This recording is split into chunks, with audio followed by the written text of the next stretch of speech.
happening. Look at the economy. Yeah, our economy is going down thanks to this last president and his cronies. But our economy going down has affected world economies. You would think that people are saying, oh man, I'm glad that America is going down. It's about time. But they're not saying that because their economy is tied to American economy. Even the Colombians, because when times get hard, you have to cut out buying cocaine and crack and everything. So the cartel is upset about the bad time. Everybody, it's tied all together. So Barack said that if you still have doubts, if you don't yet have faith, if you haven't had faith, if you still wonder, if you still question the power of democracy, the power of the vision of America. America's a special place. You don't realize until you go somewhere else. That's what people always tell me here when they go to other places and they come back here. They say, this is a special place right here. This Masjid. Atlanta, Georgia is a special place. People call me up, oh, y'all went with McCain. I said, no, we didn't go with McCain. The country folk went with McCain. Really, almost every metropolitan area in the United States went with Barack. And you look at the Georgia map, Atlanta, Columbus, Macon, even Athens, Augusta, Savannah, Albany, all go with Barack. And now for the first time, most of those cities got connected. Between Savannah, you didn't get a connection between Savannah and any of them, and Athens and any of them, but Albany connected as a flow of people went with all the way up to Columbus, and then Columbus to Macon, Macon to Atlanta, and Macon also to Augusta, and Atlanta to Augusta. All these quadrants of people saying, yes, we can. We need a change. And so it's the people who have come to live in cities that have to exchange with one another. You can live in a little country place and never see anybody different from you. And even if you see them, you don't have to speak to them.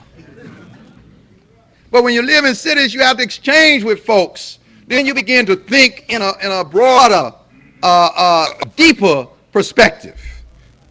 So he says, if you have questioned the power of democracy, if you question the dream of the founding fathers, if you question that America is a place where all things are possible.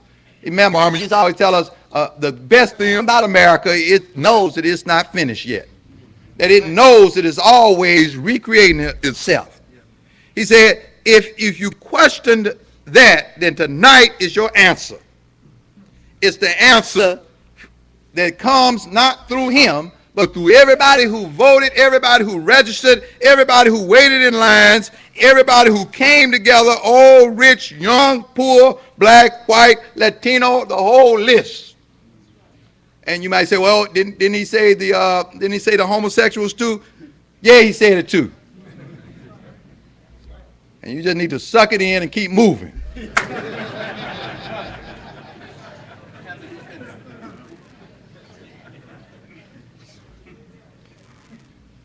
He didn't say it was a lot. We got to understand, it's, until you get into leadership, you don't understand these kind of things sometimes. Leadership requires responsibility. There's plenty of people want to have a curtain up where we don't see these sisters. Until they're looking for a wife, then they want to see them. And they don't mind seeing more than what they're supposed to see. But to come to worship, they don't want to see them. And so they complain. And there's plenty of sisters saying, when I'm going to get a chance to get a khutbah. Sisters always giving khutbahs if they just understood it. Sisters call me all the time and tell me what I should be saying, telling these brothers and everything else. So. But, it's not about personal desires when it's talking about leadership is about community. And so he's in position that he has to think about the community of the United States of America. And the difference, the huge difference, is he also knows that the community of the United States of America, he said there needs to be a new spirit of patriotism, that we can't stop at our own borders, that we have to have a spirit that embraces people all over the world. I'm telling you, he's a special time and he's a special person, but what makes him so special is he's putting the responsibility back on us.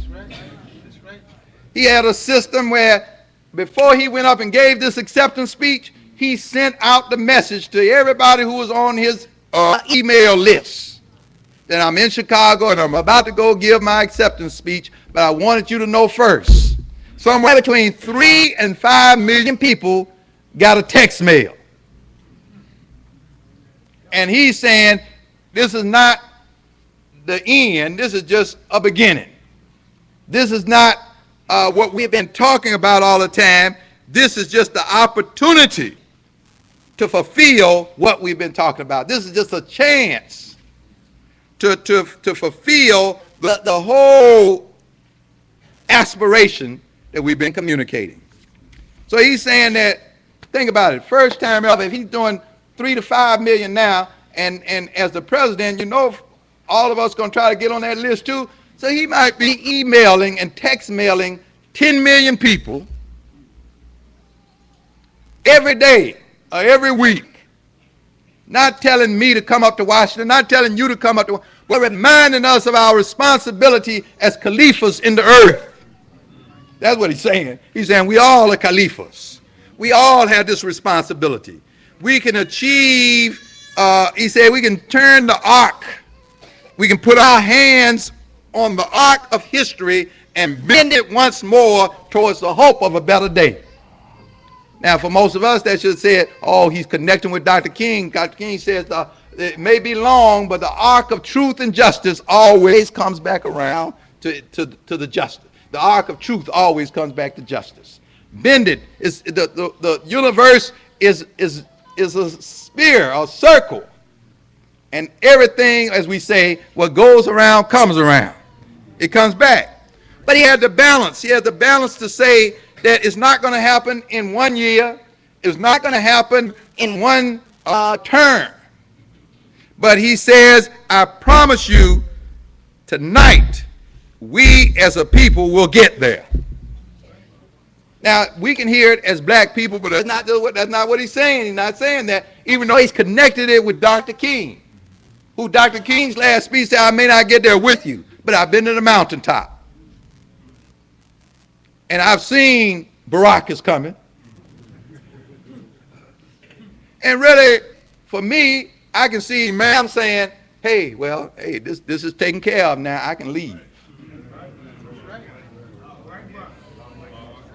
As the one brother said, Imam was in the tub, and he left us, saying that he didn't want to put too much burden on us having to wash his body, so he did it himself. But I can see him saying, hey,